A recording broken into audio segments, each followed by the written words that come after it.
February 15th, 2024. Texas.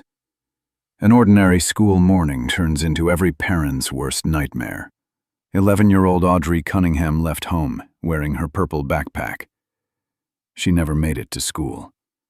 By noon, her family knew something was wrong. By evening, an entire community was searching for her. The timeline is chilling. A child vanishes in broad daylight. Her belongings are discovered near a lake. Surveillance cameras point to one familiar face. And days later, the search ends in tragedy. This case is not just about a missing girl. It's about how evidence unfolded, step by step. How investigators pieced together the truth. And how one man's actions shattered a family and shook an entire town. So the question remains, what really happened to Audrii Cunningham on that morning? And how did investigators uncover the truth? She lived in a small Texas town, a place where kids walked to school, neighbors waved, and danger felt far away. This is Livingston, Polk County, about 80 miles north of Houston. The Trinity River runs nearby. Lake Livingston is minutes away. Pine trees, 2-lane roads, modest homes, a few trailers on shared property. You can stand on a driveway here and hear birds, a truck downshifting on US 59, and the soft rush of wind over water. People know each other. They recognize the same faces at the gas station. They see the same school bus every morning. They know who belongs on which porch and which dog always barks at 7 a.m. That's the setting. Familiar, predictable, safe, until it wasn't. Audrey is 11. She lives with her father and grandparents in a small neighborhood not far from the water. It's a regular schedule. School days are simple. Wake up, grab the backpack, head to the bus stop. A short walk, a straight path, no turns, no busy intersections. Just the same morning, repeated, like a track looped over and over. Most mornings move fast. Shoes by the door, backpack by the table, a quick glance at the time. The bus comes on a known rhythm. If you're late, you run. If you're early, you wait. That's the math of a school morning. There's a reason this routine matters. In a disappearance, routine becomes the map. It tells you where the child should be, who might see her, which camera might catch a glimpse, and which minute on the clock becomes a red flag. The home is part of a cluster, not isolated, not crowded. Neighbors look out windows and see the same driveways. They notice movement. They notice when a light is on at an odd. The bus stop is close. Locals know it, parents know it, kids know it. The walk is short enough that you can track it in steps. The road name is ordinary, Lakeside Drive. Houses line the stretch. Yards are open, mailboxes stand in the same spots year after year. On school days, some parents drive, some don't. Plenty of kids walk. It's normal here. The final approach to the bus is visible from several porches. A handful of cars roll by, but not many. All of this matters because the next part is about timing, tight timing. What time she left, what time the bus arrived. Who was outside at that moment? Who says they saw her? Who says they didn't? Police will later anchor the morning on a time stamp, around 7 a.m., near the 100 block of Lakeside Drive. That is the last point on the map where everyone agrees the day was still normal. Livingston wakes up in layers. Early workers hit the road first, school traffic follows. Law enforcement patrols cross the same routes every morning. You can set your watch by a few of these rituals. The bus route is one of them. Teachers mark attendance soon after first bell. When a student doesn't board the bus and doesn't show at school, the system takes note. Calls get made. Messages go out. That's how a quiet morning starts to sound wrong. Through absence, not noise. Law enforcement later confirms she never boarded the bus that day and was absent from school all day. In small towns, family friends aren't abstract. They are part of the daily flow. Sharing rides, dropping by, helping with errands, borrowing tools, returning them late. In this case, a man in that circle matters. He is known to the family. He's around the property. He has, at times, given rides related to school. He lives nearby, in a trailer on the family's property.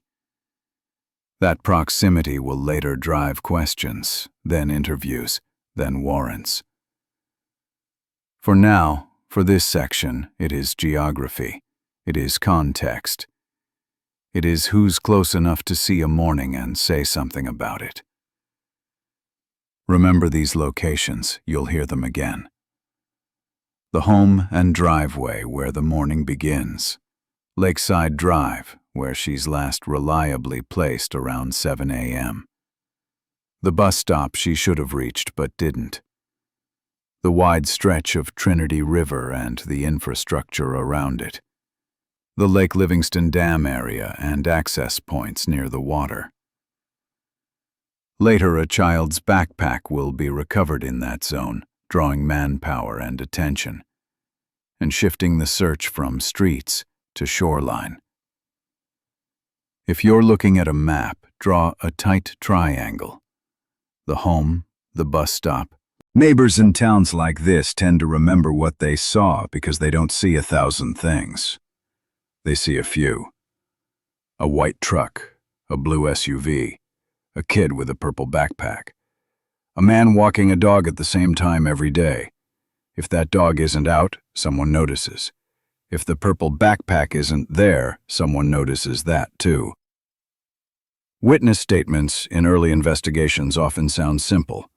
I saw her, I didn't see her, the bus came, she wasn't on it. Those statements are not drama. They are anchors. Police stack them up by time. They check them against camera footage, phone pings, and bus GPS logs.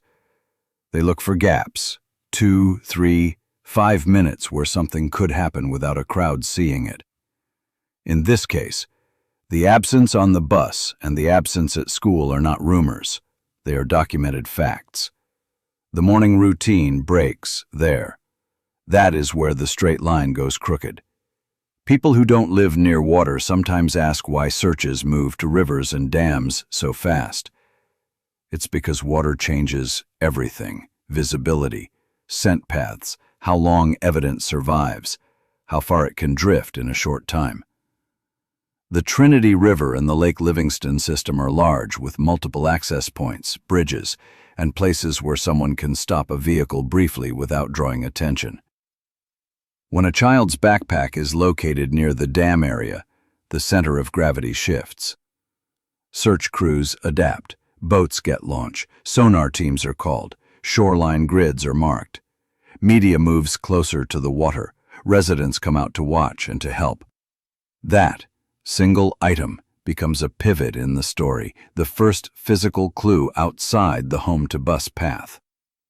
Every missing child case is a race against a clock you can't see. Investigators think in windows: the first hour, the first 3 hours, the first day. They rebuild the morning from fragments, texts, calls, doorbell video, traffic cameras, neighbors' timelines. They look at who had access, who had opportunity, who had a reason to be on that road at that time. Here, the last solid placement is early, around 7 a.m. The bus is the next checkpoint. She misses it. School becomes the missed checkpoint after that. Afternoon comes, still no sign. By late afternoon, the absence is formal. The call is made.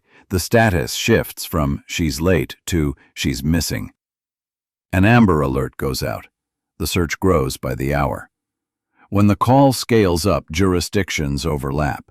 Polk County Sheriff's Office, Texas Department of Public Safety, Texas Rangers, volunteers, Marine units, drone operators, media trucks. The town feels it in roadblocks and in the sound of helicopters. The routine is now gone. The landscape that felt small suddenly feels wide. For the family, the house becomes a command post. For neighbors, porches become lookout points. For early, in many cases, investigators look closest to home, not because the conclusion is set, but because access and proximity are facts. Who saw her last? Who was with her often? Who drove her sometimes? Who lives on the property? Those are the first questions. They aren't accusations, they are process. Reports will later state that a family acquaintance, someone allowed to live in a trailer on the property, is in that inner circle. Statements, phone data, and movements from that morning will eventually be examined in detail. For this section, it's enough to mark the relationship and the closeness. It puts a name inside the map, not outside it.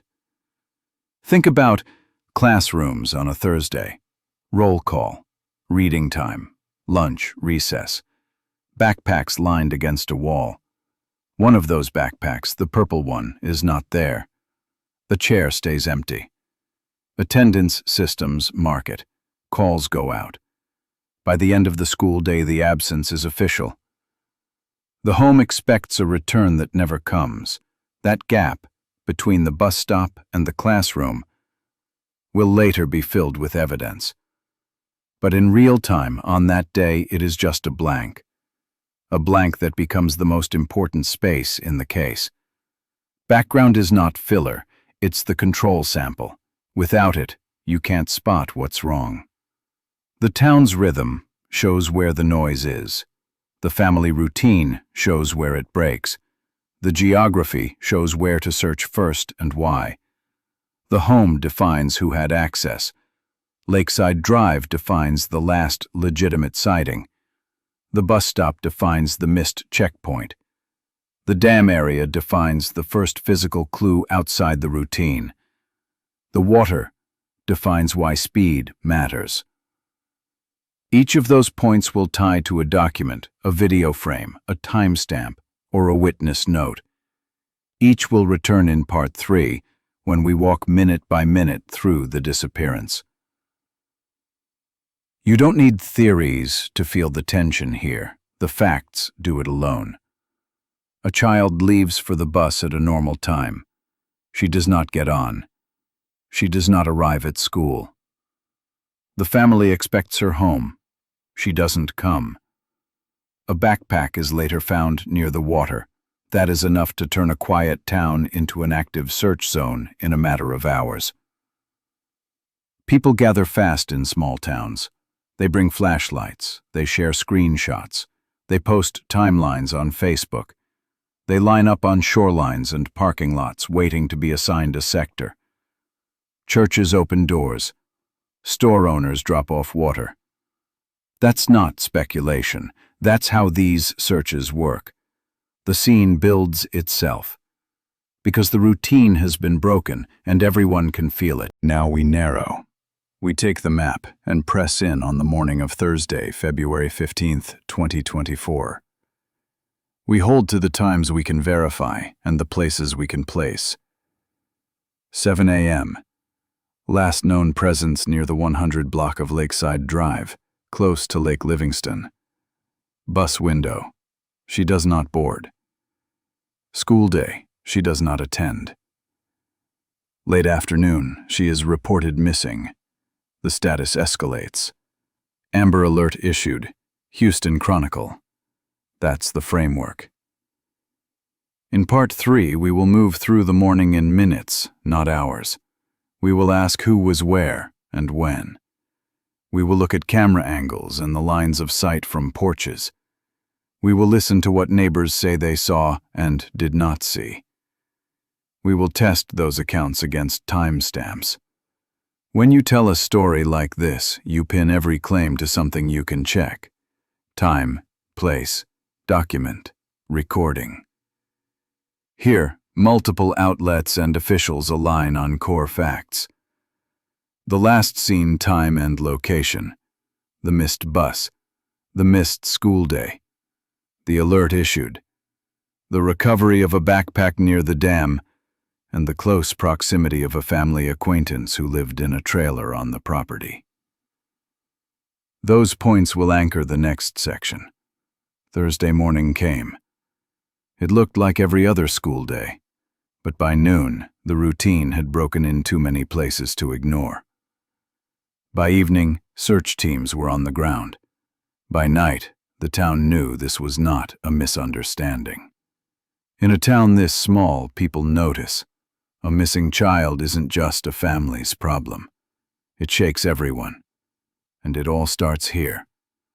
On a short road by the water, a few minutes after 7 a.m. On a school day that never happened the way it should have. Thursday morning, February 15th, a day that should have been normal. At about 7 a.m., 11-year-old Audrii Cunningham walked out of her home. She carried a purple backpack. She was heading for the school bus stop on Lakeside Drive, a short walk from her house. This was routine. She had done it before. Nothing unusual. No warning. Just another morning. But this time, she never came back. Thursday morning, 7 a.m., Audrey leaves home, purple backpack on. She walks toward the bus stop. That's the last confirmed sighting. That timestamp, 7 a.m., is the anchor point. Every step of the investigation will circle back to this moment. The bus arrived as scheduled. Students boarded. The driver followed the route. But Audrey was not there. Other children at the stop didn't see her arrive. No one recalled her walking up. No one saw her get on the bus. She simply wasn't there. At school, the roll call was clear. Her name was absent. At first, the family thought she might have missed the bus. That happens in small towns. Maybe she lingered. Maybe she caught a ride. Maybe she would show up later. But when noon passed, and the school confirmed she had been absent all day, the tone changed. The family began calling neighbors. Did anyone see her walking? Did anyone notice her along the road? Was there a ride they didn't know about? No one had answers. No one saw her on the bus. No one saw her at school. No one saw her after 7 a.m. That silence was louder than any evidence. A child vanished, in daylight, within minutes, in a neighborhood where people normally notice everything. Details matter in these cases. What someone was wearing, what they carried, what could be identified. For Audrey, it was her purple backpack. It wasn't just a piece of school gear. It became the key visual reference in every alert, every flyer, every public notice. Neighbors and volunteers were told to look for it.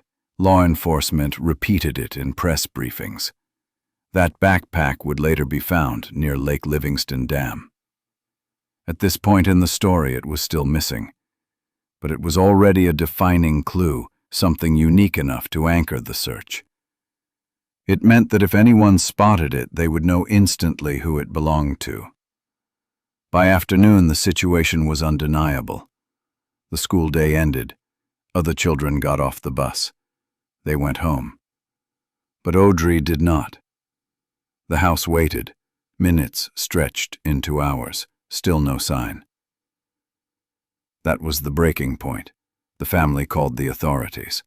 The words spoken on that call turned private fear into public urgency. This was not about a late bus anymore. This was a missing child. Afternoon came. No sign of her. The family called authorities. This was no longer a late bus. This was a missing child. The Polk County Sheriff's Office logged the case. Within hours, the AMBER alert system was activated. Sirens of awareness now spread across the region. Investigators know the critical rule. The earlier you act, the better the chance of recovery.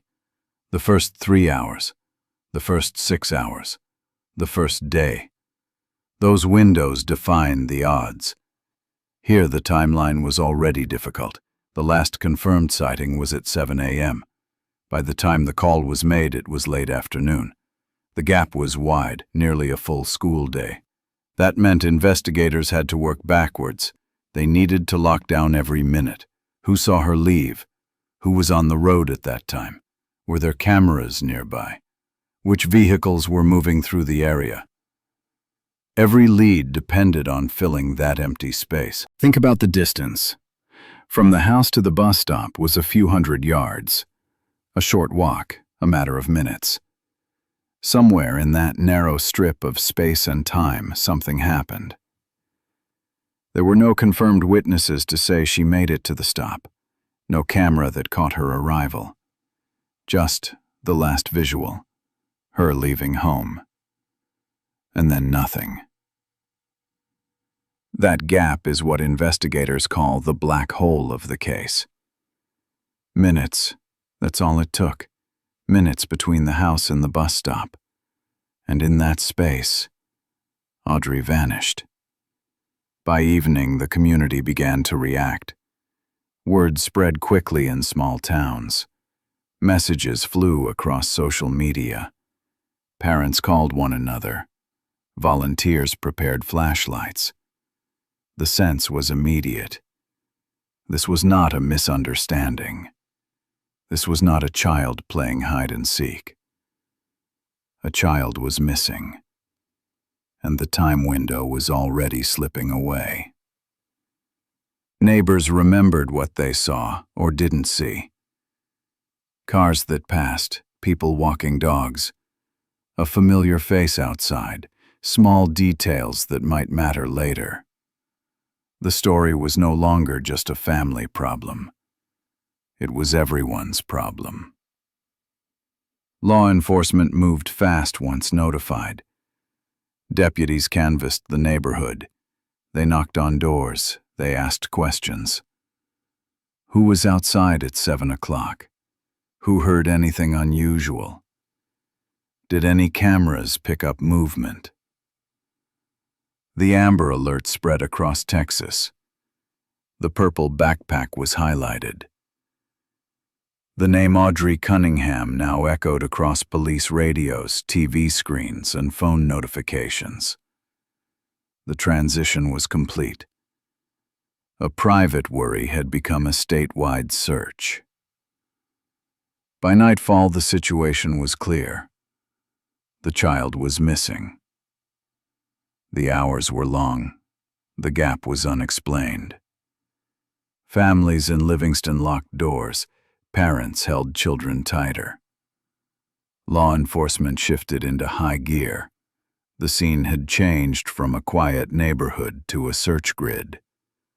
Patrol cars, flashlights, neighbors grouped on porches, helicopters above.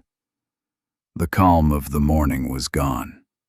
In its place, urgency, confusion, and fear. The disappearance wasn't just a single moment. It was a sequence of missed checkpoints. 7 a.m., last confirmed sighting leaving home. Bus arrival. She never boarded. School day, marked absent. Afternoon, family reports missing. Evening, Amber Alert issued. Each missed checkpoint escalated the stakes. Each gap told investigators that the normal pattern had broken. And something false. The night of February 15th ended without answers, but it marked the start of something larger. Deputies expanded the perimeter. Volunteers preparing for morning searches. Media trucks arrived. Law enforcement coordinated resources. The next step would be systematic, tracking evidence, interviewing witnesses, and following leads. The question now, where was she between 7 and 7:15? The search began, and the answers would take investigators from neighborhood streets to the water's edge. Part 4 would follow that trail, from the first 911 call to the discovery of the purple backpack and the widening circle of suspicion.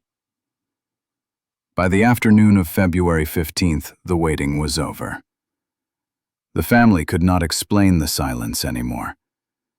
The school had confirmed she never showed up. The bus driver had confirmed she never boarded. At that moment, they made the call. 911. A missing child. 11 years old. Last seen walking to the bus stop at 7 a.m. Purple backpack. Livingston, Polk County, Texas. The call was logged. Deputies were dispatched. The case became official. This was the turning point. Until now, it was a family looking for answers. From here on, it was an operation. This was no longer a family search. It was now a law enforcement operation. Within hours, the Polk County Sheriff's Office issued alerts to nearby agencies. Reports went out to the Texas Department of Public Safety. The Texas Rangers were notified. The system activated. By the evening, the Amber Alert was in place across Texas. Phones buzzed with notifications. Screens flashed the name Audrii Cunningham, a picture of her face, a description, and one critical detail. Last seen near the 100 block of Lakeside Drive, wearing a purple backpack. Deputies began canvassing the neighborhood. They walked door to door. They asked residents if they saw anything unusual that morning. Did anyone see Audrey walking? Did anyone see a car parked where it shouldn't have been? Patrol units circled the area. They drove slowly along Lakeside Drive, scanning fields, ditches, and driveways. Search dogs were brought in. Canine units trained to track scent followed possible paths from the house to the bus stop. But the scent trail faded near the roadway. Helicopters were requested. By nightfall, the thumping sound of rotors echoed over Livingston. Spotlights swept across yards and fields. This was no ordinary missing person case. The scale was immediate. Everyone involved understood the urgency. The Texas Rangers deployed investigators. The Department of Public Safety added manpower and resources. In Livingston, word spread fast. Parents, neighbors, co-workers, they all heard the Amber Alert within minutes. By that evening, volunteers were arriving. People who had never met the Cunningham family showed up to help. Neighbors organized search parties. They formed lines across open fields, walking shoulder to shoulder. Others combed through wooded patches, calling her name, hoping for a response. Churches opened their doors. Pastors offered space for volunteers to gather. Grocery stores donated water, snacks, flashlights. Restaurants dropped off hot meals at the search command post. In a town this size, people don't stand aside. They take part. Neighbors searched fields. Volunteers walked the shoreline. The town turned into one large search party. By night, Livingston was transformed. Car headlights lit dirt roads. Groups of people scanned every yard and ditch. Parents held photos in their hands, showing them to anyone passing by. It was no longer just the family's fear. It was the community's fear. As the night unfolded, the media arrived. Local news crews set up near Lakeside Drive. Reporters filmed live updates. An 11-year-old girl is missing tonight in Polk County. By the next morning, The story spread statewide. Broadcasts repeated her name and her description. 11 years old. Last seen on her way to the bus stop. Purple backpack. Social media accelerated the spread. Hundreds of posts shared her photo. Parents across Texas reshared the Amber Alert. By then, millions of people knew about the case. This attention created pressure. The public expected quick answers. The family wanted immediate results. Law enforcement knew every hour counted. Every press briefing repeated the same line. Seen near the 100 block of Lakeside Drive last morning, purple backpack. The phrase became a refrain, spoken again and again until it was burned into the public's memory. Investigators pulled surveillance footage from nearby properties. Security cameras from homes and small businesses were checked. Traffic cameras were reviewed. Neighbors gave statements. Some saw her leave the house around 7 a.m. Others said they didn't notice her on the road. None saw her reach the bus stop. By comparing times, investigators confirmed a gap. She left home, but within minutes, she disappeared from sight. This meant two things. Either she was taken very quickly, or she had entered a vehicle. Investigators began asking questions about cars in the area. What vehicles were parked on Lakeside Drive? Who was driving past at that time? Still, the early hours gave little clarity. Witness accounts were inconsistent. Some law enforcement widened the perimeter. Teams spread into wooded areas. They searched ditches and culverts. They checked abandoned buildings. The proximity to water demanded extra effort. Lake Livingston is massive, with miles of shoreline. The Trinity River flows nearby with access points and bridges. Search boats were launched. Sonar was deployed to scan beneath the surface.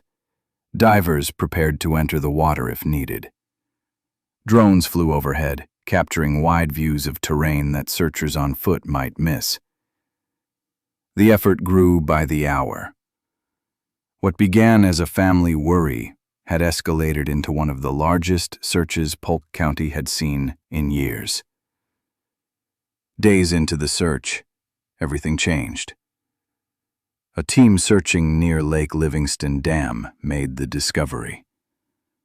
On the shoreline, they found a child's backpack. Purple. It was identified as Audrey's backpack. This was the first physical evidence. Until now, the case was based on absence, what was missing. Now there was something tangible, something real. The location of the backpack was critical. It wasn't on the road. It wasn't in a yard. It was by the water. That meant investigators had to shift focus. The disappearance might not have been limited to the walk to the bus stop. The crime could now be connected to the river, the dam, and access routes near the lake. The purple backpack was found, and with it, the search turned from neighborhood streets to the water's edge. The discovery also raised the stakes. The community, already on edge, now feared the worst. Up until that discovery, some still held on to hope. Maybe she had run away. Maybe she had taken a ride and would come back. Maybe this was just a misunderstanding. But the backpack near the dam ended those thoughts. This was no accident. This was no voluntary disappearance. A child's belongings had been abandoned near a dangerous area. The mood in the town shifted. What had been hope became suspicion. People began asking harder questions. Who was nearby that morning? Who had access to her? Who lived close to the family? Suspicion turned inward, toward familiar faces. With the backpack found, suspicion turned closer to home. Investigators began taking it looking at who was near, who had access, and who might know more than they were saying. The discovery triggered a larger law enforcement presence. More units were called in. Search teams concentrated on the dam area. The Army Corps of Engineers, which manages the dam, coordinated with investigators to control access. Specialized divers searched near spillways. Boats scanned deeper sections of the lake. Sonar revealed shapes that had to be checked one by one. On land, deputies recanted. By this point, the case was no longer about a missing child who might be found safe. It was about evidence. It was about suspects.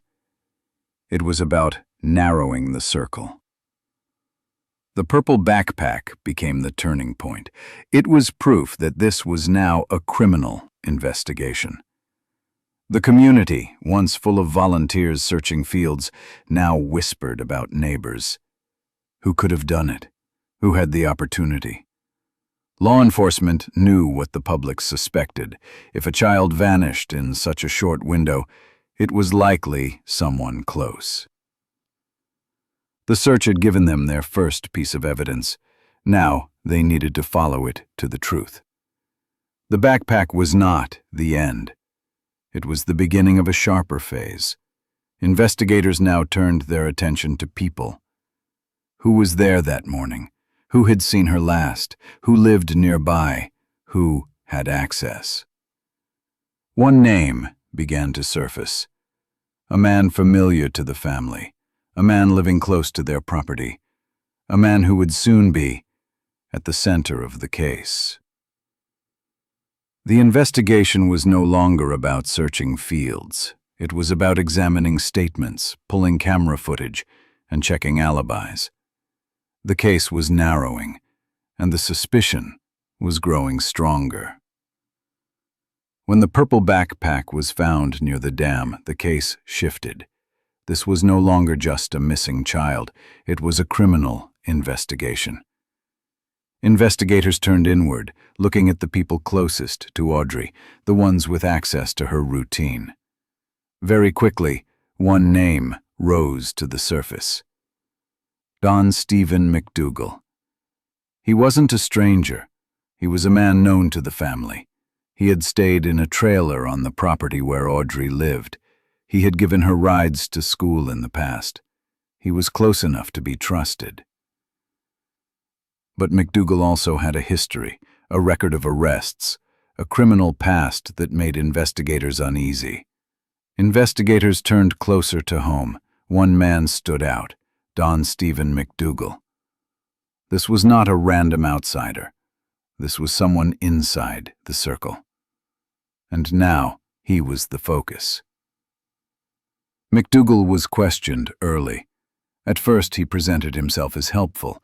He told investigators that he had been around that morning, that he knew the routine. He reminded them that he had taken Audrey to school before. But when pressed about February 15th, his answers started to shift. He claimed he hadn't seen her that morning. Then later he said he had. Details changed each time he repeated the story. Times didn't match, locations didn't add up. Detectives noted these inconsistencies. In missing child cases, every word is tested, and McDougal's words didn't hold. He seemed nervous. He avoided eye contact. He deflected questions. His story bent under scrutiny. The more he talked, the more... While McDougal was talking, investigators were pulling camera footage from around the area. Security systems, traffic cameras, business lots, anything that might capture movement near Lakeside Drive or the dam.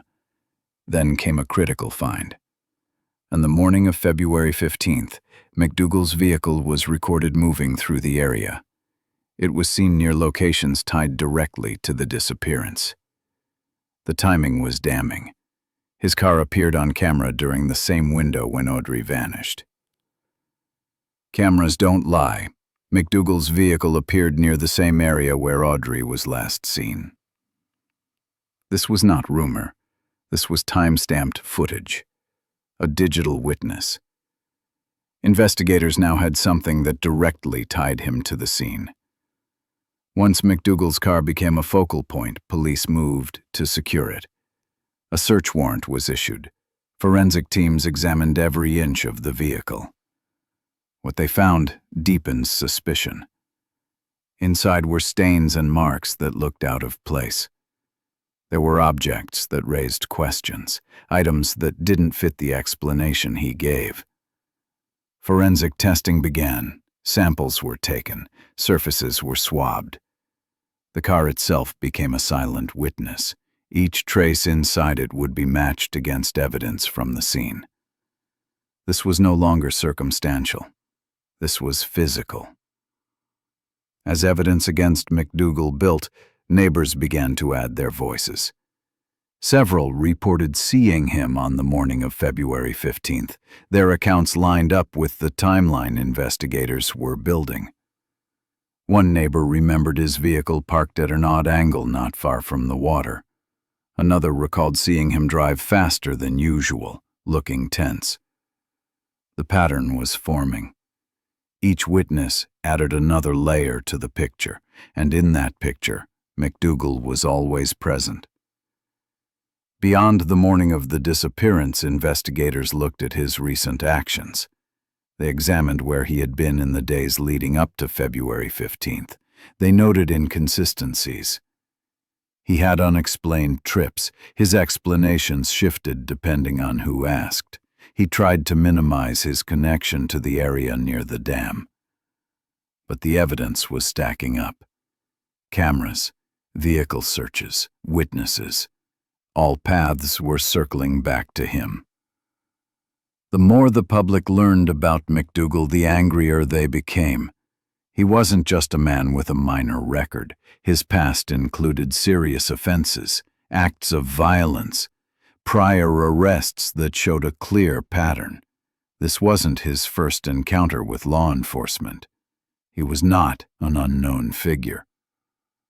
For many, the shock was not just that he was a suspect, but that someone with a history like his had been so close to the Cunningham family, living nearby, trusted enough to be around a child.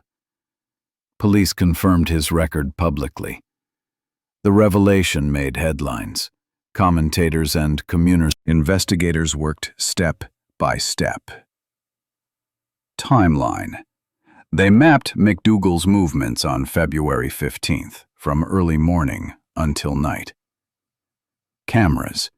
They pulled every angle that caught his vehicle. Vehicle. They analyzed the stains and materials found inside. Witnesses. They compared statements to each other and to physical evidence. History. They factored in his criminal background to understand patterns. Each piece added weight. Each link tightened the chain.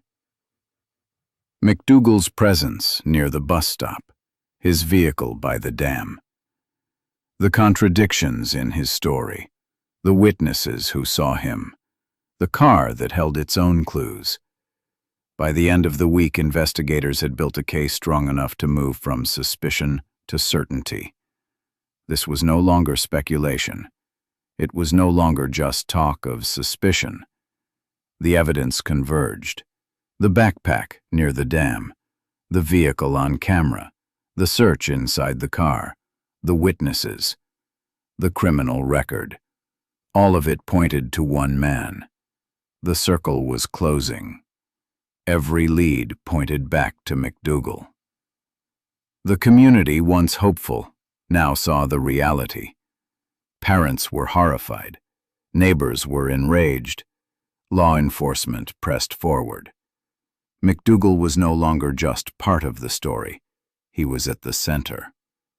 But even with the evidence stacked against him, one question remained unanswered. Where was Audrey? McDougal was in custody. Investigators had the man they believed responsible. But without finding her, the case was incomplete. The community feared the truth, but demanded it. Search teams kept combing the water, the woods, the shoreline. The next chapter of this story would bring the most painful discovery. McDougal was in custody, but investigators still needed the answer everyone feared. Where was Audrii Cunningham? That answer would come soon, and it would break hearts. After the purple backpack was recovered near the dam, the search effort shifted completely. Investigators no longer cast a wide net across neighborhoods. Their attention narrowed to the water. The command post redirected resources. Search teams were assigned in shifts. Boats were launched morning to night. Sonar units scanned beneath the surface, tracing every shadow. Drones circled above, mapping the shoreline. Divers prepared to enter the depths of Lake Livingston. Every hour, updates were relayed. Grid areas covered. Sonar returns checked. Tips evaluated. The Polk County Sheriff's Office made it clear they believed Audrey was near the water. The evidence pointed there. The backpack wasn't random, it was a sign. The search no longer spanned neighborhoods. It was now centered on the water. The community braced for what that meant. The days blurred together. Hundreds of hours poured into the search. Law enforcement, volunteers, and federal resources worked side by side. Helicopters scanned the treetops. Boats carved patterns across the dam's intake areas. Then came the breakthrough. Sonar operators picked up an unusual return near the base of Lake Livingston Dam. It wasn't driftwood. It wasn't debris. It was dense, consistent, stationary. Divers were deployed. Slowly, carefully, they descended into the murky water. Visibility was low, the current was strong, but training guided them forward. And then it happened. They found her, the body of 11-year-old Audrii Cunningham. The radio crackled with confirmation. The shoreline went silent. The search had ended, not with rescue, but with the discovery everyone feared. The search ended with the discovery everyone feared. Audrii Cunningham had been found. The recovery was handled with care. Investigators sealed the area. Evidence technicians documented every step. Divers marked the precise location. Photographs were taken, coordinates logged. By protocol, the body was transported immediately for forensic examination. Law enforcement held a press briefing that evening. Cameras captured the sheriff's words. Today, with heavy hearts, we confirm that we have recovered the body of 11-year-old Audrii Cunningham from the waters near Lake Livingston Dam. The statement spread nationwide within minutes. Screens across America lit up with the headline. The family was informed first. Detectives and victim advocates sat with them, explaining the recovery. There was no comfort in the words, only the finality of confirmation. For the family, the moment shattered the last fragments of hope. What had been a missing person case had now become a homicide. Outside the home, neighbors gathered. Some brought flowers, others lit candles. Silence replaced conversation.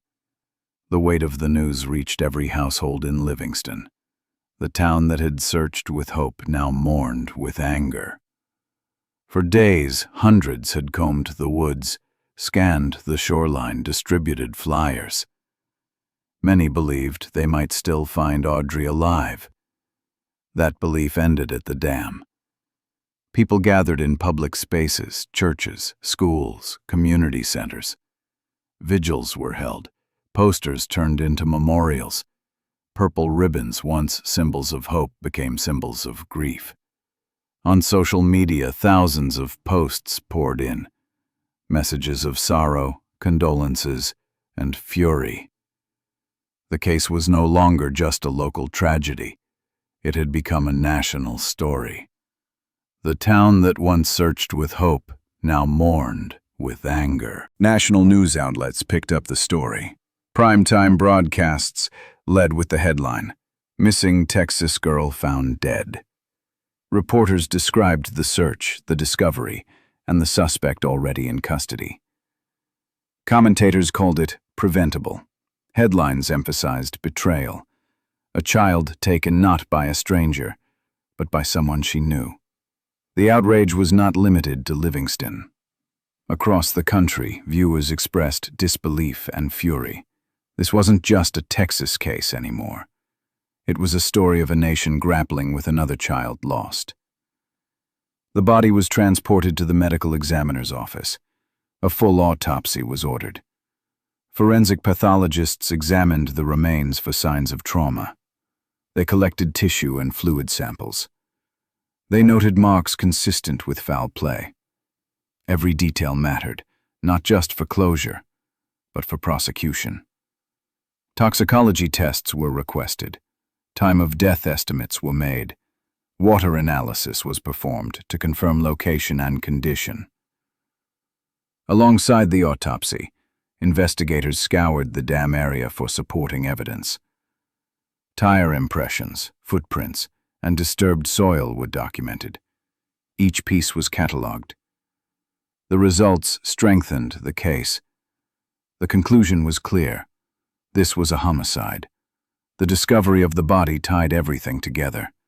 The purple backpack near the dam had been the first clue. The vehicle evidence connected McDougal to the area. Witness accounts placed him near the scene. Now the body confirmed the worst and locked the case into focus. Investigators no longer spoke cautiously. The evidence left little room for doubt. This was the moment the story turned from hope to rage. The nation grieved for an 11-year-old girl whose life had been cut short. The town that had searched for her now demanded justice. Public anger focused on McDougal. He had been trusted, accepted, and allowed close to the family. Now he was accused of the most unforgivable act. The reaction was swift and furious. Comment sections, community forums, and town meetings all echoed the same demand: accountability. The discovery ended all doubt. A child's life had been taken, and the suspect was already in custody. This discovery didn't just close a search. It shook the sense of safety in Livingston. Parents walked their children to bus stops instead of letting them go alone. Schools tightened protocols. Community leaders urged vigilance. The case became a reminder that danger can exist even in familiar places, among familiar faces. The murder sparked national debate. How could someone with a criminal past live so close to a child? How had the system failed to protect her? Lawmakers referenced the case in calls for stricter monitoring of repeat offenders. Commentators on television panels demanded reform. The name Audrii Cunningham became more than a headline. It became popular. With the discovery, the search chapter ended. But the story was far from over. Now came the legal process, the pursuit of justice. McDougal was already in custody, but investigators had more work to do: present the evidence, file charges, and prepare for trial. The public wanted answers. What charges would he face? How strong was the case? Would the courtroom deliver the justice the community demanded? With the body recovered and evidence confirmed, the case now moved from search to justice. What charges would McDougal face, and how would the courtroom handle the horror that had shaken an entire community? The answers would unfold in the next chapter. Once Audrey's body was found, there was no more delay. The investigation had already built a strong case. With the recovery of the victim, the case turned into a homicide prosecution. Don Stephen McDougal was formally charged. He was led out of custody in handcuffs. Cameras captured the moment. His head was down, flanked by deputies. That single image spread quickly. For the community, it became a symbol: rage, betrayal, and the first visible step toward justice. Reporters shouted questions as he was escorted. He gave no answers. With the body recovered, charges were no longer delayed. McDougal was formally placed under arrest for the murder of Audrii Cunningham. From that point forward, McDougal was not just a suspect. He was the accused. The Polk County District Attorney's Office filed the charges: kidnapping of a child, capital murder. In Texas, capital murder carries the maximum penalties: life without parole or the death penalty. Prosecutors presented a clear outline of the case.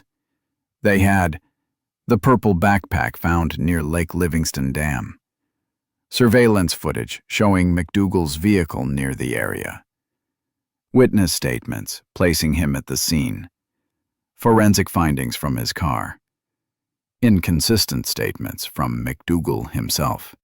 Each piece added weight. Together they formed the backbone of the indictment.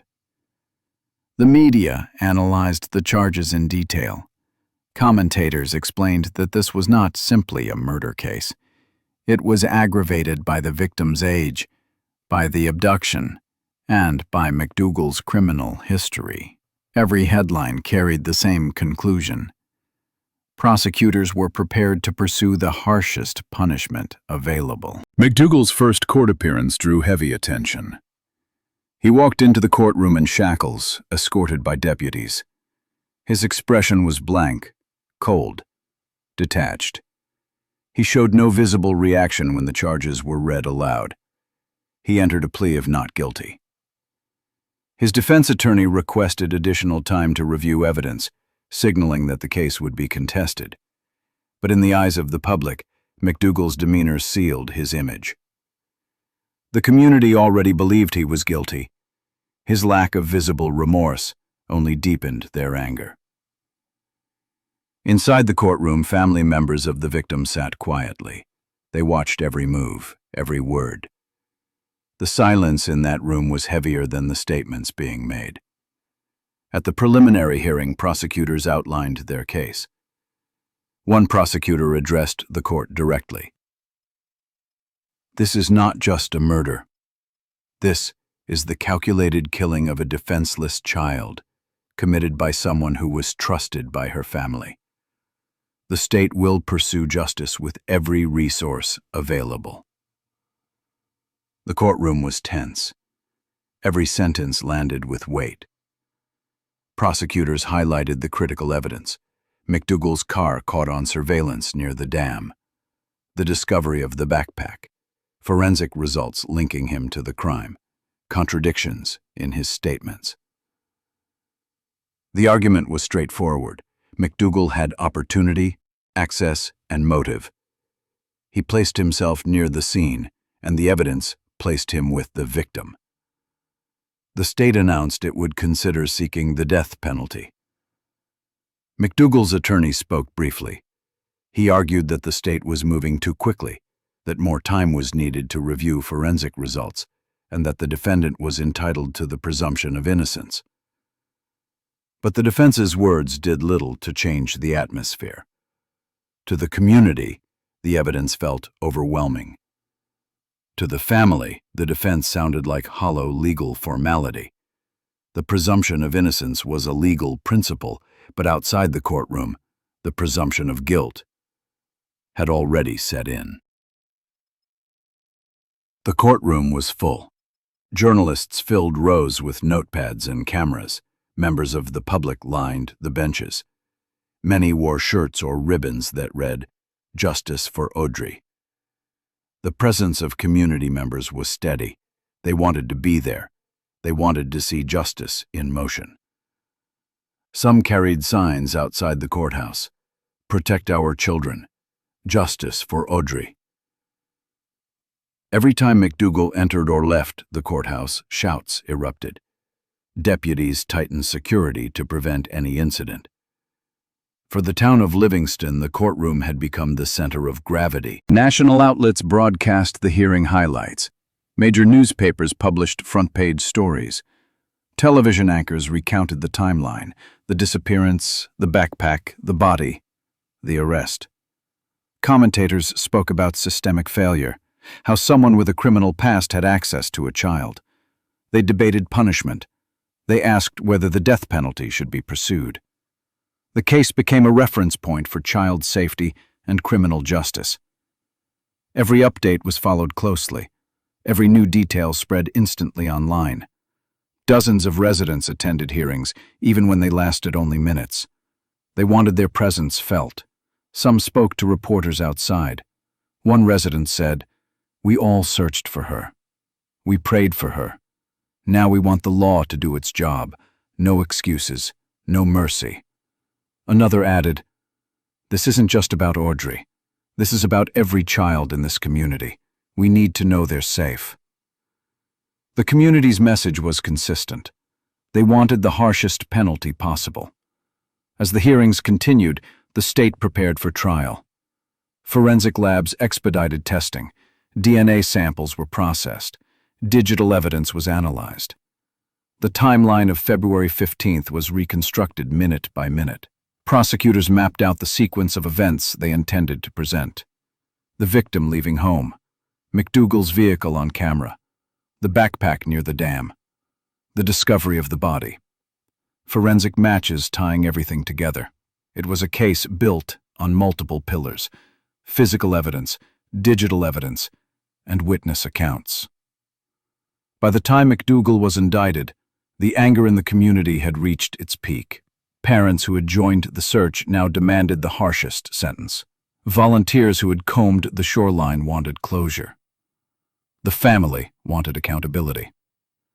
Every detail released to the public intensified the reaction. Each new piece of evidence was another nail in the case against him. The courthouse was no longer just a place of law. It became a stage for collective outrage and collective demand. The courtroom was no longer just a place of law.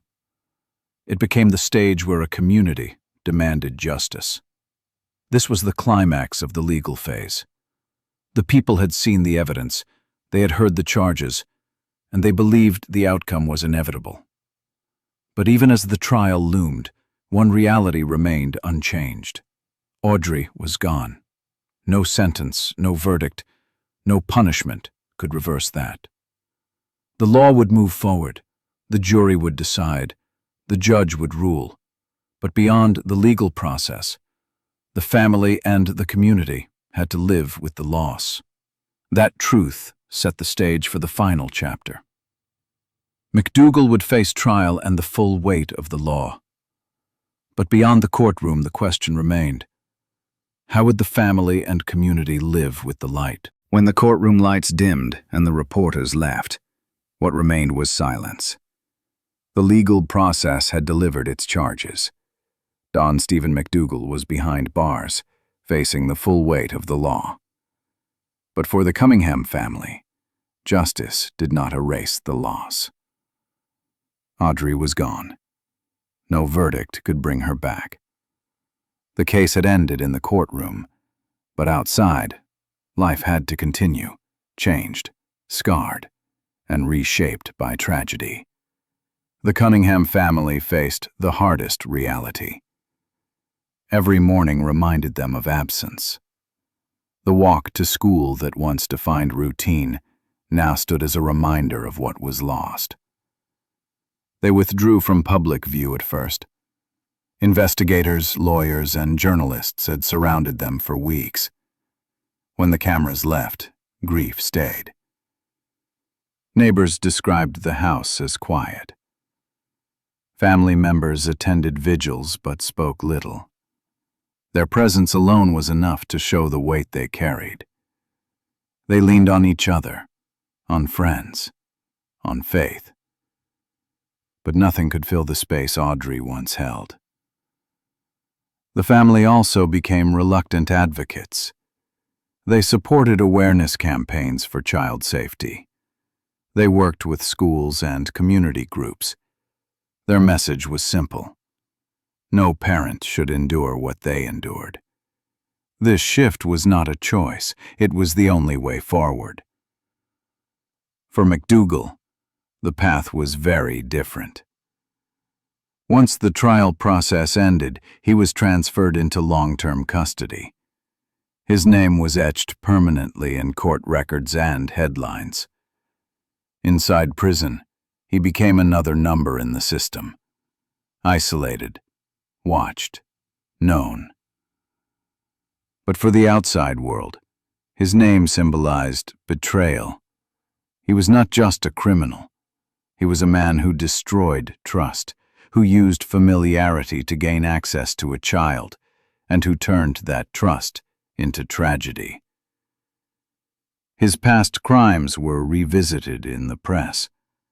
Commentators pointed to missed chances, moments when earlier convictions could have kept him from ever reaching Livingston. In the public mind, McDougal would never be seen as anything but the man responsible for Audrii Cunningham's death. Livingston changed.